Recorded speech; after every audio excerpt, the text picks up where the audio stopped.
I never seen such desolation. I think we drove for a mile and there wasn't a building hardly standing. Nobody knew what was going on. They called the situation fluid, but fluid means that nobody knew anything. It was different. If I had done something else, I don't know what I would have done. We're talking today with Larry Terborg of Byron Center, Michigan, and the interviewer is James Smither of the Grand Valley State University Veterans History Project. Okay, Larry, can you start off with some background on yourself, and to begin with, where and when were you born? Born in 1953. I grew up in northwest Indiana, a little town called DeMotte, about 60 miles outside of Chicago. Okay. What did your family do for a living when you were growing up? My father was a soft drink distributor, so he had his own business. So I have to credit him with teaching me a lot of responsibility. I think by the time I was in junior high, he had me loading trucks with forklifts, and as soon as I got my driver's license at 16, I was running vacation routes for the other drivers. So it's an opportunity not too many kids got, but like I said, that's I think where I have to credit him or learning the responsibilities that he taught me. So. All right. Now, when you're at a junior high school age, that kind of thing, at that point, were you giving any thought to going into the service, or was that not? No, I don't think I probably really considered it. As far as being a pilot goes, I think that's maybe a dream that most kids have, but no, that wasn't really an expectation then. I didn't have too many relatives that had gone in, other than an uncle who had been in World War II and had served during, he was through the Battle of the Bulge time, and I heard some stories about that and his experiences in Europe in World War II. And did you pay much attention to news about Vietnam while that was going on? Oh, I think you couldn't help but see that. That was on the news all the time, and yeah, so that was, I think, a little bit sobering for a lot of people, and then it got to be a little bit depressing too with all the anti-war protests and everything else. Of course, it got to be quite a controversial war, so yeah, that was on the news all the time in high school and college as well. Okay, and then when did you graduate from high school? 1971. Okay, and then what did you do once you graduated? Then I came up to Calvin College here in Grand Rapids, Michigan, and graduated from there in 1975. Okay, what did you major in while you were there? Psychology at the time. Okay, so. And then once you finished college, what did you do? You know, besides being a pilot, law enforcement interests me, but I checked into the Air Force once I got out of college, and just after Vietnam, and they were actually getting rid of pilots at the time. They had a few too many yet. So I checked into law enforcement, but in the local area, they weren't hiring. I checked with the FBI and found out they had a program that if you work clerical work for 3 years, you could then get to the agent position, hopefully. So I applied and got accepted by them, and I worked as a fingerprint technician, moved to Washington, D.C., and worked in their big headquarters downtown for about a year. So the only bad part about it, once I got down there, it turned out people were waiting for that 3-year opportunity for 7, 8 years, 9 years. So it looked like it was going to be a lot longer, and although there were interesting aspects of the work, it was pretty mind-numbing at that time. It was all done manually. It's not like you see on NCIS or CSI these days where it's all on a computer. There was no computer sophisticated enough then to analyze fingerprints and compare them against the records. So we'd look at them manually, classify them, and we'd go to a huge floor where there were thousands and thousands of filing cabinets with fingerprints, and we'd just have to manually try and find if there was a match, if somebody was wanted in some other state or whatever by the fingerprints. Yeah, I guess that could be kind of mind-numbing after a while. It was. All right. Yeah. So then how did you go about switching out of that? You know, I just happened to be waiting for work at the elevator one day in the FBI building, and I heard a guy behind me talking that he had went and applied for a Navy pilot position. And since I'd had that interest in aviation, I kind of jumped in the conversation and asked him what was involved, and found out. And I called up the Navy pilot recruiter in the Washington, D.C. area the next day and got a little information what I needed, did a little studying, again, just to kind of hone up on my skills in physics and math and so on. And then I went and took a bunch of tests, passed those, and did okay, I guess, at the interview. And they sent me to Pensacola, Florida for a major flight physical. And then not too long after that, found out I was accepted into their Navy pilot program. Okay. And what's your first stop in training?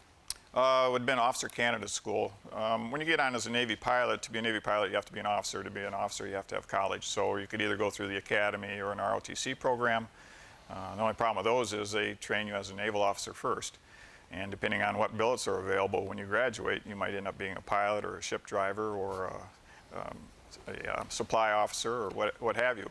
But the nice thing about the Aviation Officer Candidate program was you already had your college in, you paid for it yourself, and then you could apply specifically for the pilot position.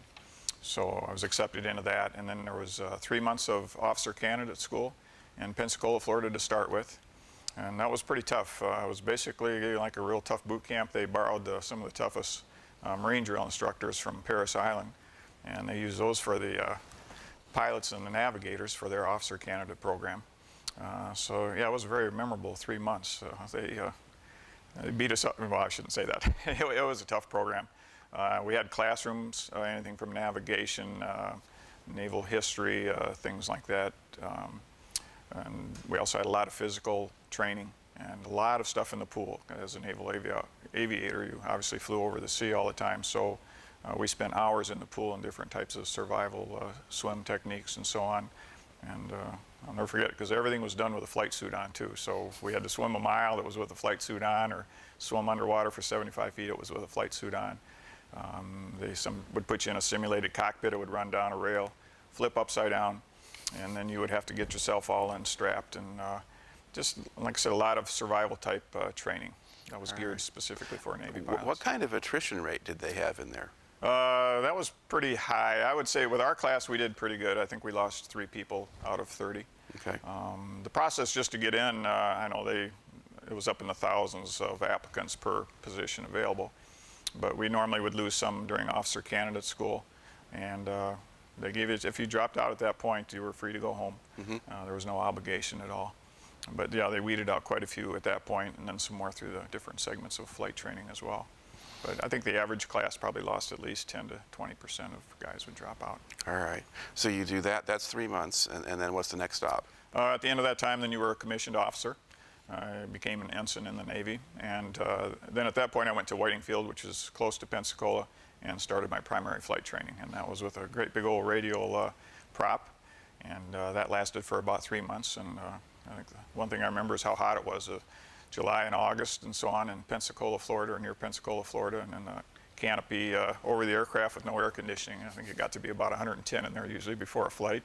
And we just learned the real basics of flying at that time. And once you finish that 3-month phase, then you were either routed in one of 3 areas, either helicopters, props, or jets. And I did well enough in my class, and jets was my pick. So then from there I went off to Meridian, Mississippi, which was about a 3-hour drive away.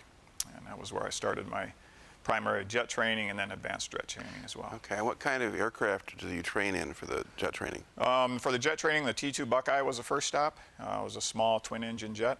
And then after that, it was the TA-4 Skyhawk. And that was a little more sophisticated, a little more fun airplane. That was that twin engine as well, or single engine? That was single engine, okay. Yes. Yep. And it had different phases. You would start out in an instrument phase where you just got put in simulators and boxes in a room and had to learn everything by instruments. And then you went to the airplane familiarization phase, everything from the basic flying skills, takeoffs and landings, to acrobatics. Then you would get into some of their weapon phases where we would drop little practice bombs on targets, some basic dogfighting skills and that type of thing. Touch some spins. Got to be some pretty wild rides. Part of the phase where, like in the instrument phase, you would, besides being in a little simulator in a room, actually would put you in the back seat of some of these aircraft, and you had a hood or a canopy that came over down over the top, and you would get airborne and put that hood down, and you'd have to do everything. We called it under the hood, even acrobatics and so on. So it was good training. It was yeah. All right. Now, let's see, were you married at the time? I was. I got married just before I got into the Navy. Okay. Or actually, my last year of college, so I was married at the time. But, okay, and so now, does your wife follow you from base to base, or how does that work? Yep, and she was a nurse, so fortunately that was a career where there was a real need for nurses at that time, so she was able to get a job in most places. But, and then, I didn't mention, but the last phase of each of those programs for the jet was where you would do carrier landing practice, and then you would actually go to the ship and land on the carrier for the first time. And that was probably the biggest eye-opener for Navy pilots. We first would have, say 10 practice sessions at a field, an outlying field close to our base, where it was just a small runway, but they had a carrier box painted on there and a lighting system that was similar to the one they had on the ship. And a landing signal officer would drive out there, talk to you on radios, and you'd have to just do touch and goes and try and land in that small little area that you would have to on the carrier. And once you got to the end of those practice times, then you would get in a ready room. They'd tell you if you were good enough to go to the ship or not. And then they would watch a make you watch a film of carrier accidents where planes smashed into the ship, just to motivate you so you didn't make any mistakes, I guess. And then we would fly down to Pensacola, and there was a training carrier off Pensacola, and we would go and land on the ship for the first time. And like I said, that was quite an eye-opener. Okay, and how well did that go? You're here, so it must have been okay. Yeah. No, I'll just never forget the first time I flew out, and I think I was flying number 4 in formation. Instructor was leading us out there, and looked down, and all of a sudden I see this little tiny ship down on the water there, and it all of a sudden looked a whole lot different than landing on that practice field out in the middle of Mississippi. So you came around, and I guess at that point you did it by memory. It was all a little bit of a blur, but yeah, it was a thrill. It was very much of a challenge, and I'll never forget my first catapult too. You'd land, and then they would taxi you over, and they would hook you up to a catapult and then just shoot you off, and that was amazing. I don't know how you can even describe it. You just get thrown back in your seat, and you're going from 0 to about 150 miles an hour in a matter of 2 seconds and about 200 feet. So is that something that they simulated, or the effects of that already to make sure you wouldn't black out? Or no, that's something that you just couldn't simulate. But no, those you don't black out from that. They call them transverse G's, so it's not like all the blood's coming out of your head like you're pulling out of a dive or so. Right. But it's still, you always put your head against the back of the headrest before they fire the catapult, or you would almost knock yourself out because it would be such a sharp hit. But yeah, and then you're going flying, and I'll never forget, we had one guy in our group that he accidentally triggered his microphone switch as he was going off the catapult, and he just was screaming all the way down. So more out of a thrill than scared, but it was kind of funny to listen to that. So. When you land on a carrier with a modern jet, I mean, what is done to stop you or slow you down? And the old movies and things have, like, hooks on the backs of the propeller planes and things. How do they stop you? It's basically pretty much the same. There's a hook on the back of your airplane near the tail that you would lower, and it's kind of held down hydraulically, so it's got some pressure. But you come in and you set your rate of descent. It's a lot different than an airline landing or Air Force landing where you flare and all that. But you set your rate of descent, and there are cables stretched across a small area toward the back of the carrier. Most of the carriers, these cables, there were 4 of them, and they were 20 feet apart. So basically you had a 60-foot area to land in. And you would just touch down, and like I said, you set a rate of descent. They call it a controlled crash, really.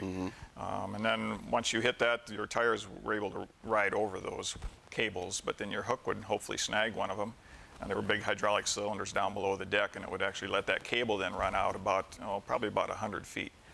So, but you knew as soon as you caught one that you were home. So then as soon as you would touch down, the procedure was you would go to full power, because if you happened to miss those cables or if your hook bounced over them, you needed to have enough flying speed by the time you got to the end of that angled deck.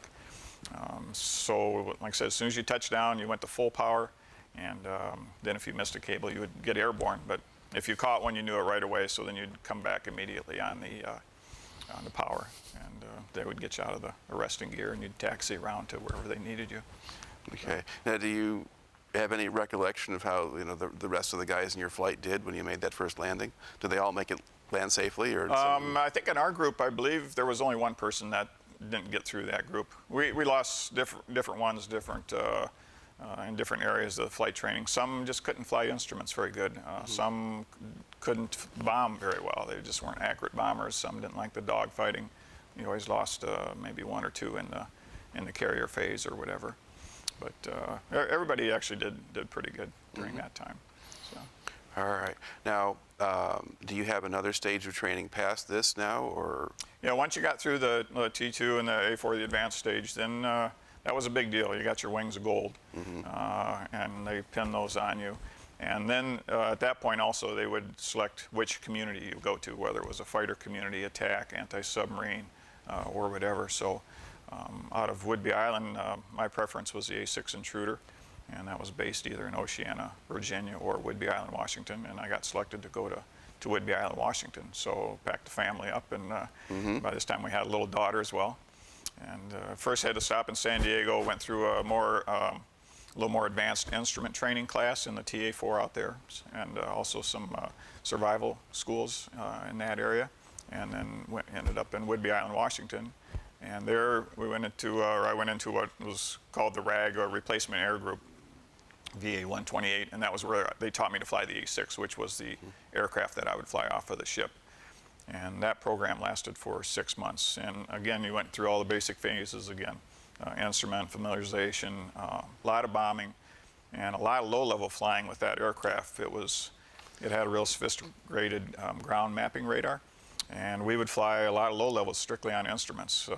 We flew out in the Cascade Mountains a lot, daytime, nighttime, bad weather, and basically I had a little cartoon, almost like a cartoon picture on a screen ahead of me of the outside world. Had a bombardier navigator next to me that was interpreting the radar, and like I said, we would fly through the mountains at night. And then we'd end up usually at a bombing range close by there, and we did just a lot of different types of bombing, because with the A6, primary mission was air to mud, we called it, or an attack airplane. Right. So. Okay. Now, over the course of these sort of different phases of training, were accidents a problem? Yes. On occasion. I mean, it was, they tried to make it as safe as they could, but you were just operating in a pretty unforgiving environment. Probably at the time where I kind of finished training through that era, the Navy and the Marine Corps always had their statistics together. The Marine Corps is kind of part of the Navy, really. And generally there were about 100 pilot fatalities a year at that time, and that was peacetime. So every so often it just seemed like there would be a rash of accidents. We had one year where we lost 12 guys up at Whidbey Island, Washington. And if you lost too many in too short a period of time, they'd have a safety stand down normally, where you would just spend a couple days and everything would be stopped, everything would be grounded, and you'd go over a lot of the different safety areas and so on, and hopefully how to avoid those mistakes. And one of the biggest things in the Navy, and I think like the other services too, is you always hope to learn off of other people's mistakes. So if there was one, you analyzed it, and everybody did together. And the other thing is, if you screwed up, it was kind of a big deal that, you know what, you fessed up. You kind of checked your ego at the door as much as you could. And if you made a mistake, try and let somebody else learn from that mistake as well.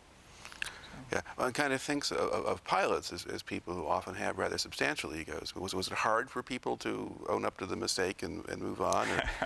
Yeah, I think that's probably true. It was. Yeah, that was difficult, but the ready room was always, that was kind of a sacrosanct area where what was said in there was for the most part, was kept in there.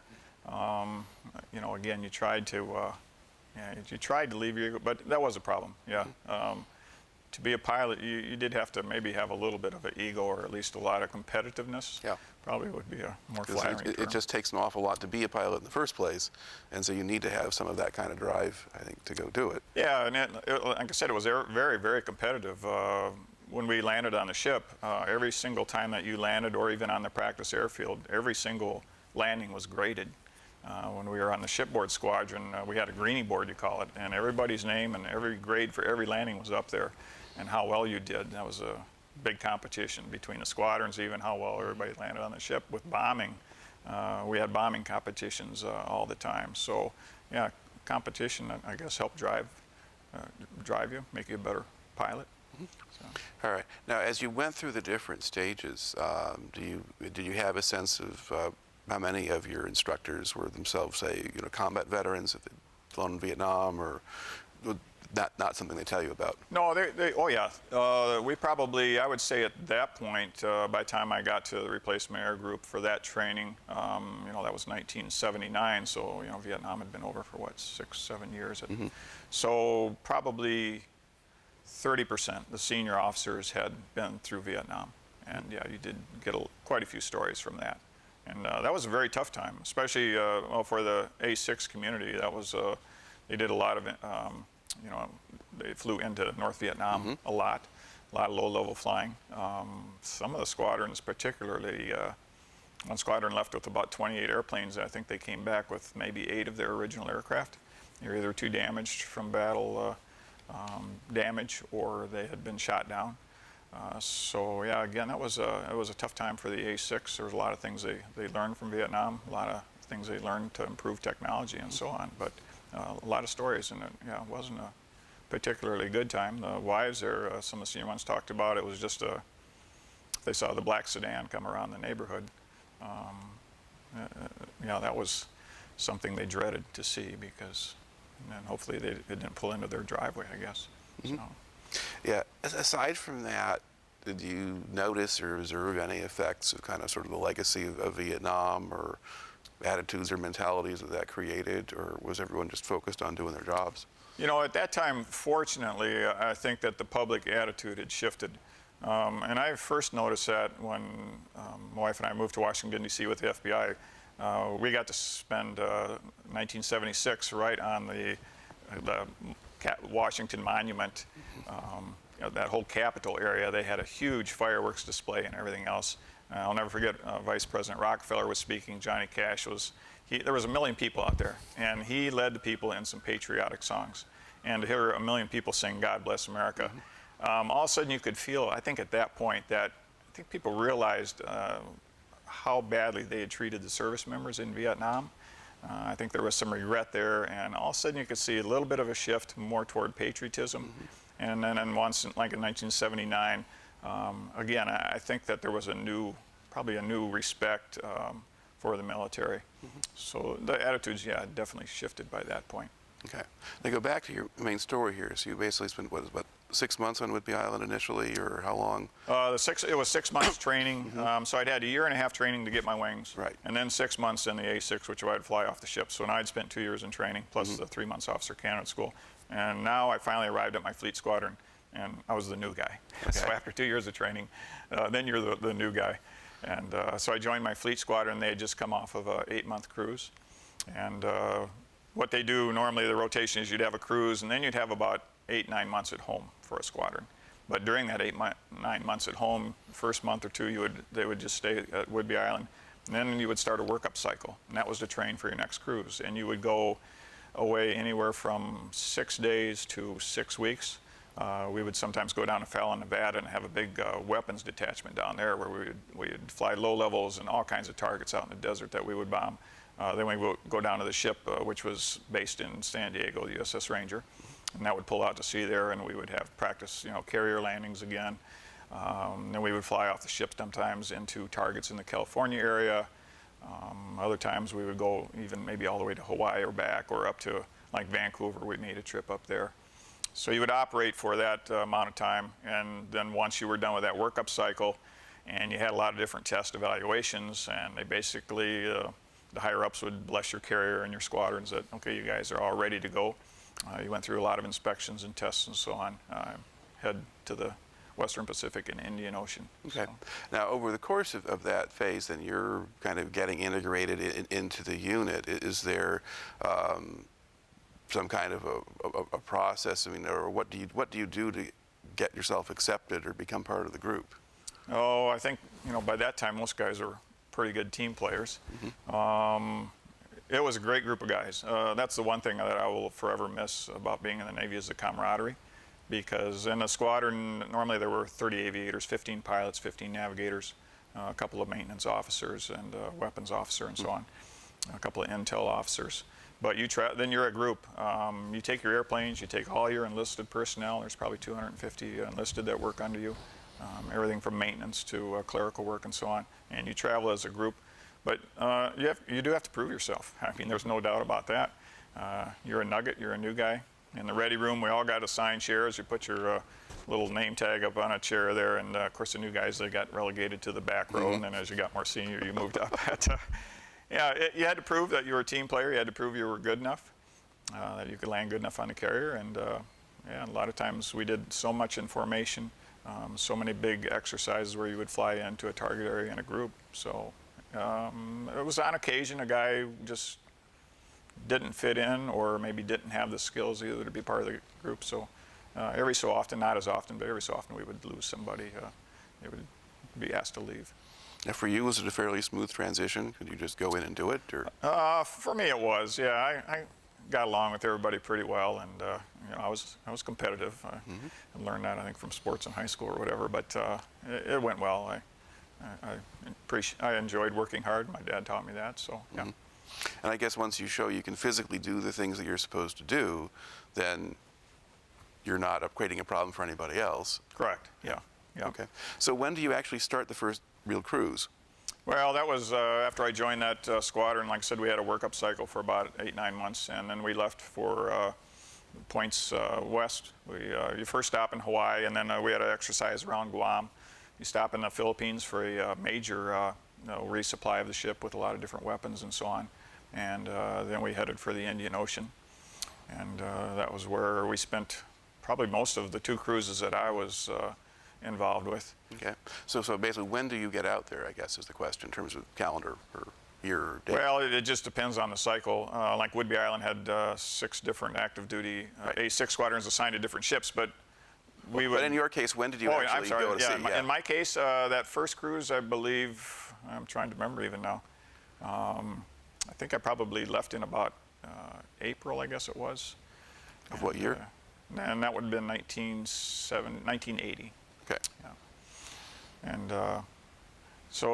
and then, like I said, once you leave the States, and you're gone for usually about 8 months.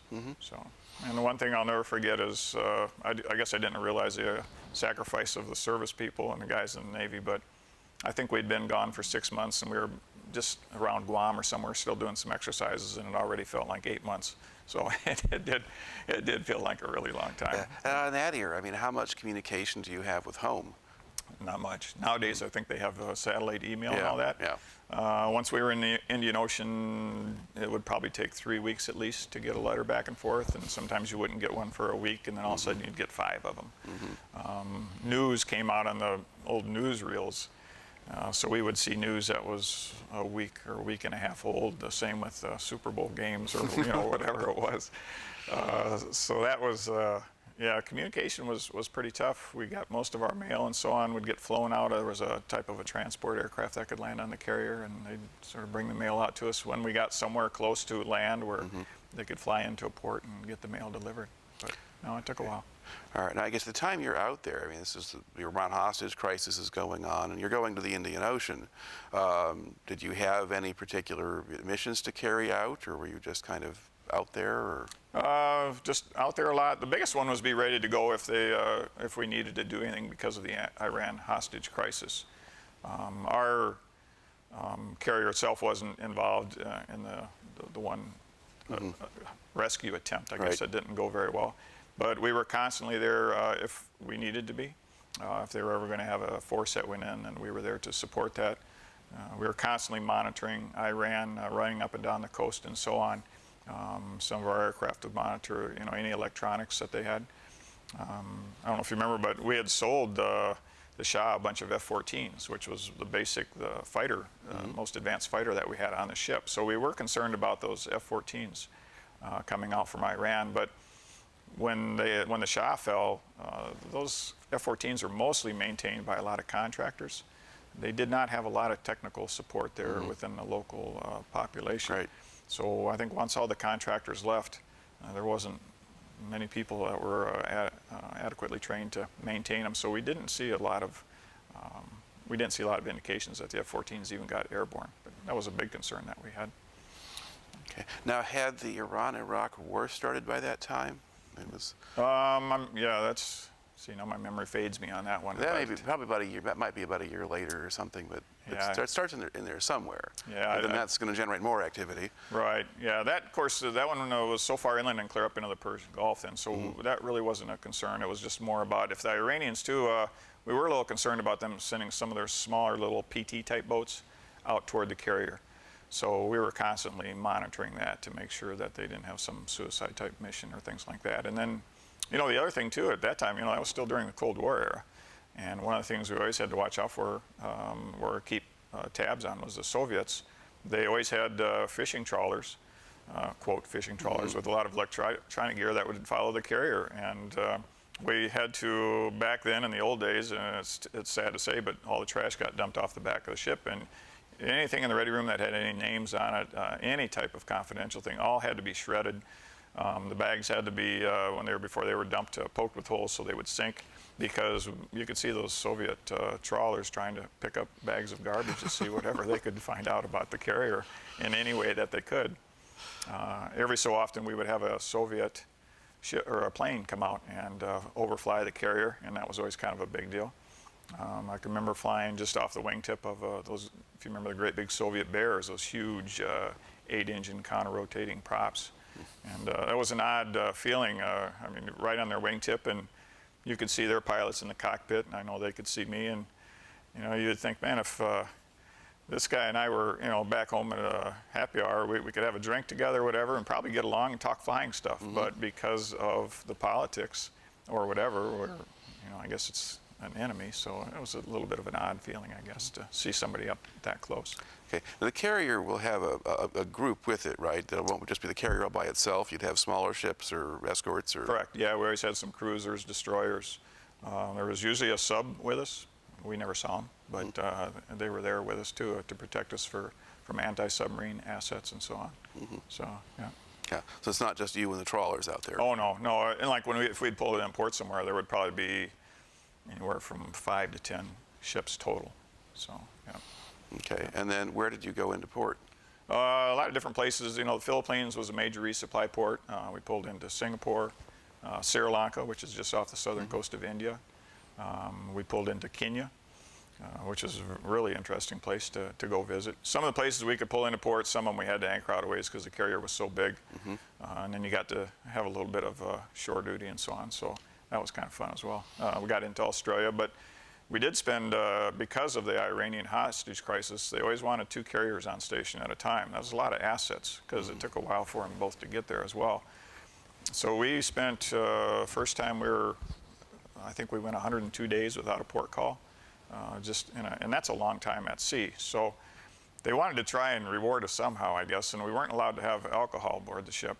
So their big reward was if you went past 90 days at sea without a port call, they brought, with helicopters or from a supply ship, they brought beer to the ship, and everybody got 2 beers. And on the hangar deck, they had a corral with ropes made up, and somebody would pop open the 2 beers and hand them to you, and you had to stand in that corral and drink them. But that was a little, it was a little thing, and it was silly, but you know, it was, like I said, a reward. And then I think the following cruise, it actually got down to 60 days because there were just so many guys are spending so long at sea. They trying to give them a little bit of a, here's something for you.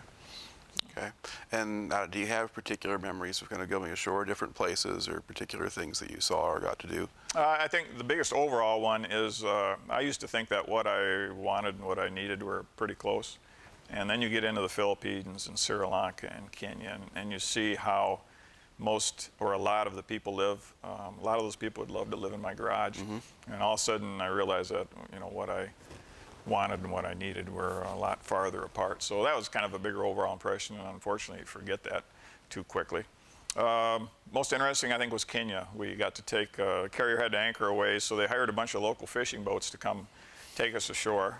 I'll never forget that. I didn't know that I was going to live through that because a little fishing trawler, and it was in big seas, and we were sitting there, and some little guy was down below just bailing as fast as he can out from the engine room. So that kind of got our attention. But then we got ashore, and I went on one of these little photo safaris with some of these vans that take in some of those huge national parks there in Kenya, and got to see the elephants and the giraffes and gazelles and everything else out in the wild. And we stayed at a kind of a camp or reservation. Extremely interesting, very interesting. Now, is that something special they do for the officers, or was it a whole mix of guys that went No, along? it could be anybody, yeah. They had a certain number that always had to stay aboard the ship, duty section or whatever, but then the rest were, no, they were cleared to go ashore, and but no, officers and enlisted alike. Okay. When you went to the Philippines, did you go to Subic Bay or someplace else? Yes, yep, okay. Subic Bay was the big port at that time, which is, you know, since then been shut down, but yeah, that was quite a different town as well. Impression from there, the Philippine people were very nice. When you go from the base to land, there was a bridge, and that river ran under there, and it was basically a drainage river and probably quite a bit of sewer. And my first thing I saw opened my eyes was there were kids swimming in that water, and they would want you to throw pesos to them, and they would die for them. A peso was worth, well, there's 7 pesos to the dollar then, so what was that, 15 cents? In this filthy water. And that kind of woke me up a little bit, I guess, as to how tough people have it in a lot of places. And the town, too, wasn't as wild as during the Vietnam War. I remember one of our veterans told me that during Vietnam they would get into the Philippines, it was all gravel streets, and he had kid run by and swiped his watch off of his wrist. And they had different military in town there. Anyway, he says, one of these military guys, hey, that kid just stole my watch. So the guy, he shot the kid and brought the watch back to him. Now that, you know, again, you don't understand how good we have it in this country until you hear things like that. Now, things have gotten a lot better in the Philippines after that, but, you know, it's still, it's different. We would fly over some of the area. I mean, a lot of people just lived in shacks and so on up in the hillside, so. The base was a big source of income for the locals. A lot of people worked on base. I think they figured somewhere in the neighborhood of 10,000 people were supported by the base.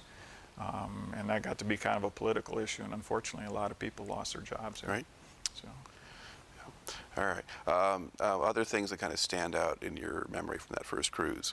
You know, I think probably one of the biggest things that came out about that time, just prior to the first cruise, is the accuracy of weapons. Up to that point, like the A6, like most all other attack aircraft, carried stupid bombs. Carried a 500-pound bomb. That was just a big piece of metal.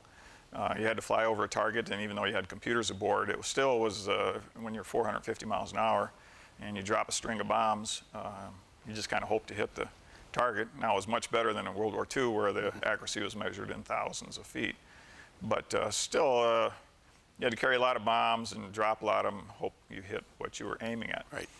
Then in 1980, and I think the Air Force came out with about the same time, we got a turret under the nose of the aircraft that had a laser designator in there and an infrared camera. And then we could carry laser-guided bombs. So that we would come into a target area, the bombardier would lock up a target general area on his radar. That was also slewed to the infrared camera. Got in a little closer. Now he would pick it up on the infrared camera with the little crosshairs on there. We got in closer. He'd flip on the laser.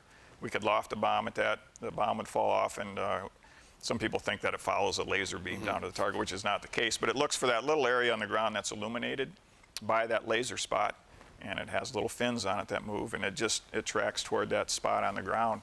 And we went from trying to hit a building to which window do I want to put it in. And as far as the technology of air-to-mud weapons, that was huge. I don't think people really appreciated that, because now also you can get so much more precise if you're in a city area. You know, your chances of innocent casualties are so much less. So that was enormous, technology-wise. Now, what altitude would you release bombs when you're doing that kind of thing? You know, it depended on the threat. If you had to get underneath an enemy threat of radars and missile systems and so on, I mean, we would go in at 200 feet as fast as we could, and we'd maybe pop up at the last second.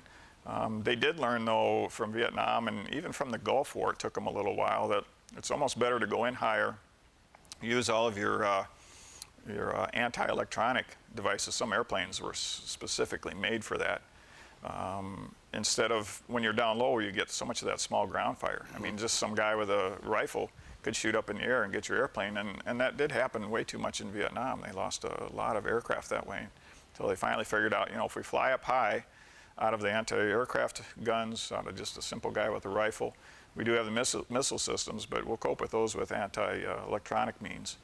And then when you're flying up higher too, especially with the laser-guided bombs, those weapons have a lot of momentum, they have a lot of velocity. They can get more accurate. So,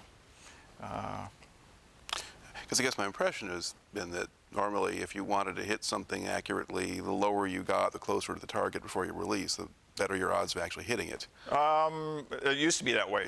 Yeah, with the dumb bombs. Right. With the laser guided, though, I think that kind of changed that a little bit. And nowadays, too, I mean, it's advanced so much since I got out. Now they have the GPS guidance and everything else, so it's just got to be amazing. But with the laser-guided stuff, too, we could either laser it from the aircraft, or if there was a ground spotter that had a laser designator with them, we could work with those guys as well. So, but no, nowadays it's gotten so much more sophisticated. And fortunately, too, there are many less civilian casualties because of that. So. I don't know, I guess that's a big improvement. Yeah. But, yeah. All right. So you basically, it was 8 months at sea. Was that the 9 or? About 8 months, Okay. Yep. And that's a long, like I said, you realize how long it is. I know the first time I left, my oldest daughter was 18 months old. and you come back and it's a different person. Fortunately, my wife was, she'd put my picture on the kitchen table, and when they'd eat dinner at night, she'd talk about it, and she had a globe there, and she would show her where I was. So when I came back, my daughter wasn't afraid of me, but Good. I saw different guys who came back, and, you know, the kids didn't want to have anything to do with him, because who is this guy? You know, I haven't seen him for 9 months, so, yeah. All right. Now, at this point, now do you get another one of these phases where you're based out of Whidbey Island for a while, or?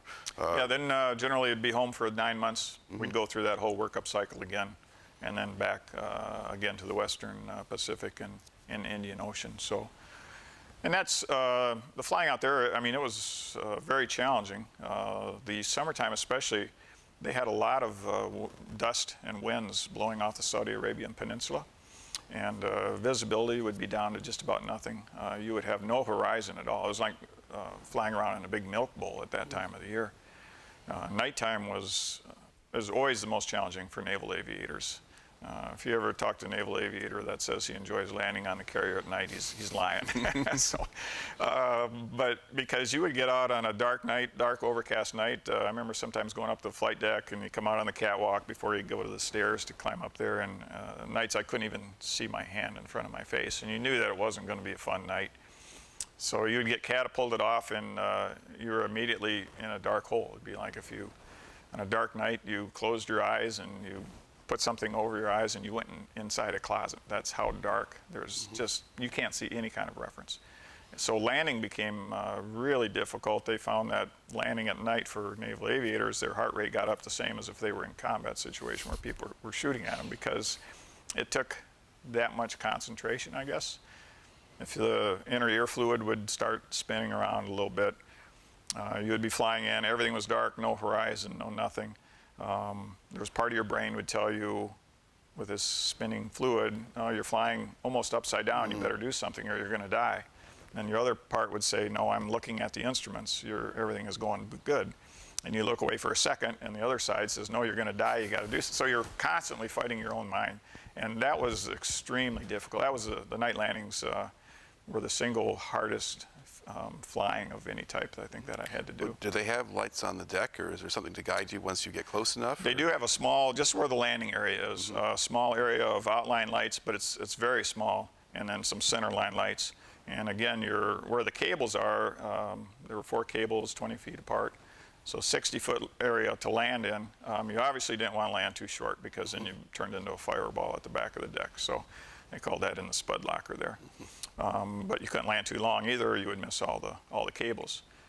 Also, depending on the type of aircraft you flew, you had to be very close to center line. If you were more than, again, either from 8 to 20 feet off, depending on your wingspan, you were going to hit the noses of the aircraft that were parked right along the deck. So you not only had to be in a precise spot, but you couldn't be left or right. And normally, there were always these landing signal officers. They were out on the deck, and they'd watch thousands of landings, and they'd be on the radio ready to tell you if you were really messing up too bad. But it wasn't unusual for guys, especially at night, they call it bolter, and that's where you missed a cable, and you had to go full power and go around. And that was the last thing you wanted to do at night, was have to go around and do it again. But it was part of the job. So. Okay. Now, when you're out there on one of these cruises, I mean, how often are you in the air? I would say at least every other day, maybe a little bit more often than that. So that was the only good thing for the pilots. We could get off the deck. The poor guys that worked down in the bowels of the ship, there were some times where they probably wouldn't see daylight for days at a time. But we were at least able to get out, and you know, on occasion we would fly across some land somewhere. That was always kind of nice to see instead of just open water. Right. We had some exercises like with Oman, the country there. At that time, they had British mercenary pilots that were contracted by the government. So we did some fun exercises with them and some low levels, and simulated attack their field, and they'd try and simulate shooting us down. And so some really fun things like that. And we had different exercises sometimes against the other carrier. Sometimes we would join up with Air Force tankers out over the water and just practice refueling off of them, because they had a lot longer range than what we had. So a lot of things to keep you busy, but for naval officers too, we always had a lot of collateral jobs. I'd say that was probably 60% of our workload. Anything from being over like some of the shops that worked on the airplanes, over the enlisted guys there. in a clerical sense, or operations scheduling, weapons expert, or so on, that type of thing. So they kept you busy. It was very busy, yeah. Enlisted guys, they worked shifts, 12 on, 12 off, all the time. There was never really a day off, except the occasional beer day or a picnic. Every once in a while they'd have a cookout on the flight deck. But and for officers, yeah, I would say the average day was at least 12 hours. Yeah, probably. Okay. And what kind of accommodations do you get in a carrier? For the officers, not too bad. Most of mid-range officers, it was a bunk room with 2 guys. Small bunk room, bunk beds, a sink, a couple desks, and then you had a common bathroom down the hall. But for the enlisted, sometimes they'd be with 80 guys in a long bunk room with 3 bunks high and about that much room between bunks. They have a space about that big, so yeah, probably not the premium conditions or premier conditions, but it was adequate. Better than I think what a lot of Army guys had in a tent out in the middle of the desert somewhere. So. Okay. Now you had 2 cruises on the Ranger, was Yes. that? Okay. And then when was the second one, and what were you doing that time? That was just shortly thereafter, probably in '82, and back to the Indian Ocean again. And we were out there when the Iranian hostages were finally released. So it was us and another carrier, and they kept us on station yet because they still wanted a carrier there, and then the other carrier got to go home. So we did stay out there for a while, but then at the end of that part, we got to go to Australia, and to Perth, Australia, and we had 4 days in port there, which was our reward, I guess, very pleasant. Australian people were very nice to us. They still remembered when a lot of our World War II veterans, basically they thanked them for saving them from the Japanese in World War II, because had the U.S. not stopped the Japanese, they figured they would have got to Australia. So very nice. They would take us into their home and feed us and whatever. So. Yeah. All right. Now, I don't know, the assumption is, and you've got a big Navy ship or a squadron coming into a port someplace, a lot of guys get themselves into trouble. Enlisted men, of course, but... Well, I'm not sure about just the enlisted men, but yeah, you know, when you've been out at sea for 100 days, and of course the alcohol wasn't allowed on the ship, there's going to be that problem. One of our collateral duties as an officer is we'd have to go be a shore patrol guy, or with the shore patrol, and go and maybe pick somebody up from a local constable's office there that had gotten himself a little in trouble, a little too much to drink or whatever. Tried to maintain good relations with the ports, but oh yeah, it was a problem on occasion, and but for the most part, nothing real major that I saw. Sometimes in some of these countries, if they knew the ship was pulling out the next day, we saw a higher incidence of them detaining our sailors because they looked for some type of reward for releasing them, because otherwise if that person missed the ship's movement, they were in really big trouble. So that probably wasn't real uncommon in that part of the world. There are different ways of, you find out that when you go to different parts of the world, it's not like the U.S. anymore. I think another lesson I learned was going through college and so on, and that's always kind of idealistic, and you know how kids would get in a group and they'd solve world problems. Right. And you think, well, why can't we solve these problems if we just sit down and talk with these people in different parts of the world? And then you find out that you don't reason the same. When your reasoning point with somebody is so much different, a lot of times you can't reason with a person or a type of government or a country. In a lot of parts of the world, the only thing they understand is who has the bigger stick, unfortunately. And that's the way even still a lot of the world operates yet. So. Oh. All right. So you have a phase there where you're going on and off of carriers, but then after that second cruise, now do you change units or jobs, or what happens? Normally you would have a 3-year fleet assignment, and that's when you would normally go on the cruises and so on. And then you would have about a 2.5-year shore duty assignment.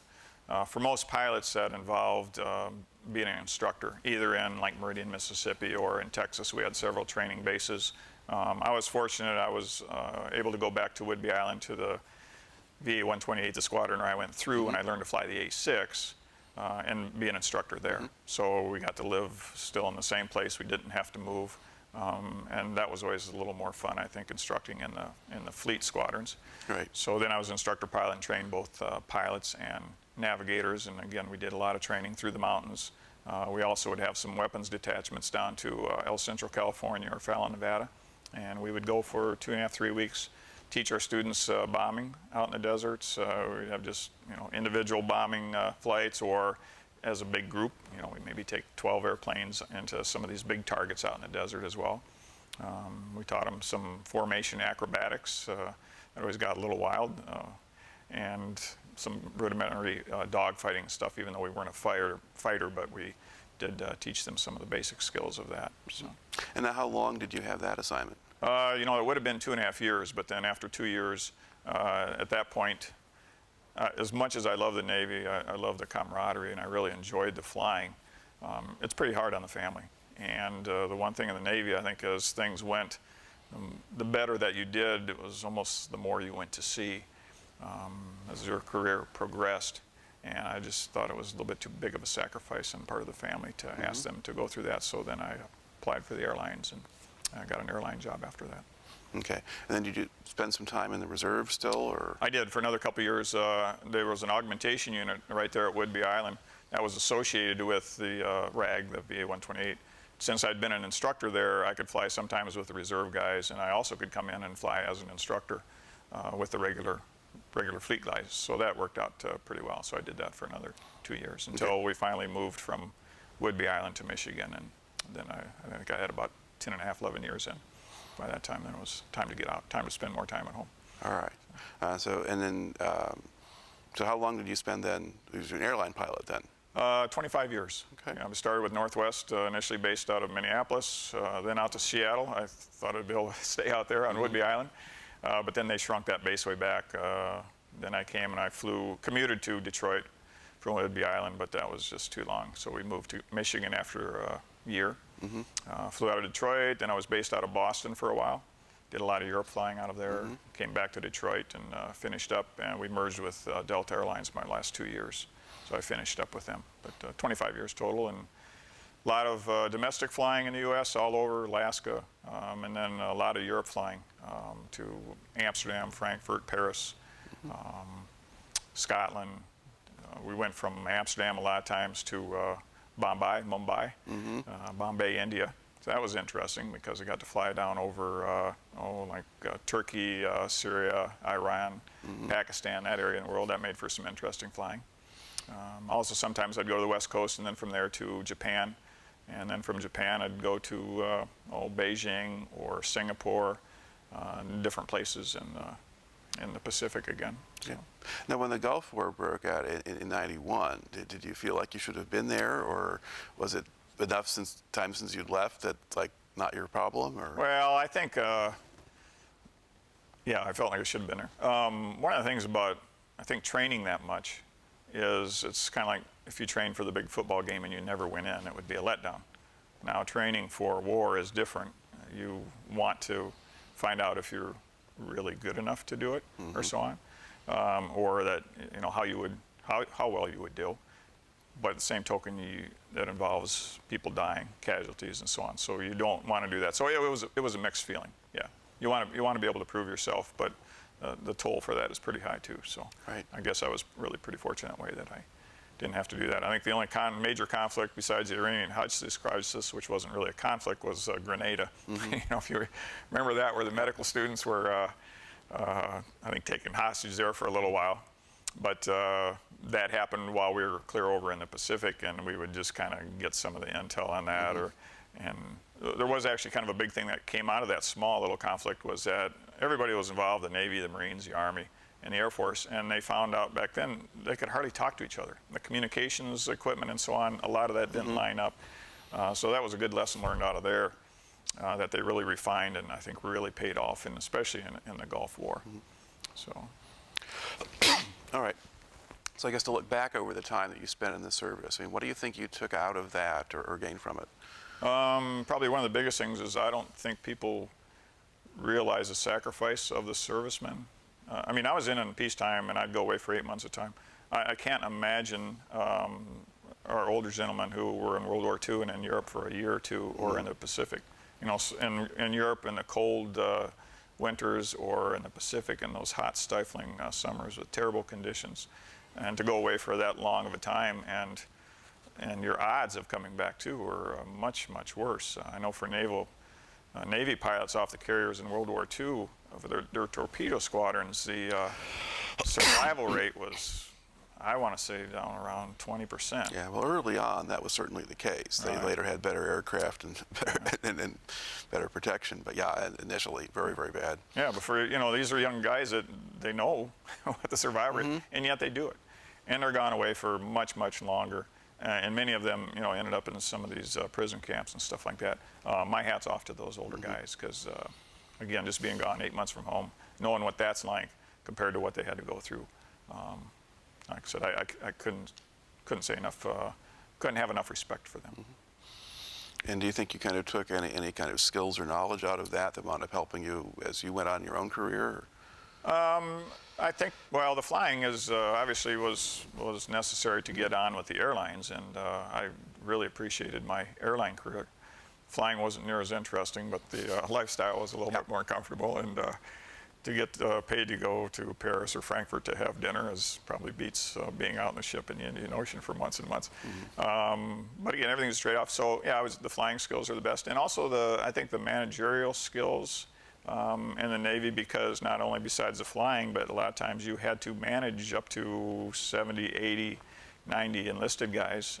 I think that really translated over into making me a better captain in the airlines, because you were responsible for a crew of, say up to 15, 16 people, and how to get everybody to work together and to coordinate efforts too, even when you're on the ground between the mechanics and some of the baggage handling and agents and so on. Yeah, I think that really helped a lot. All right. Well, makes for a good story, and one that fills in a lot of pieces that are relevant to explain a lot about how things worked in the Navy and Air Arm at that point. So thank you very much for coming in and sharing a story today. All right, well, pleasure to be here. So.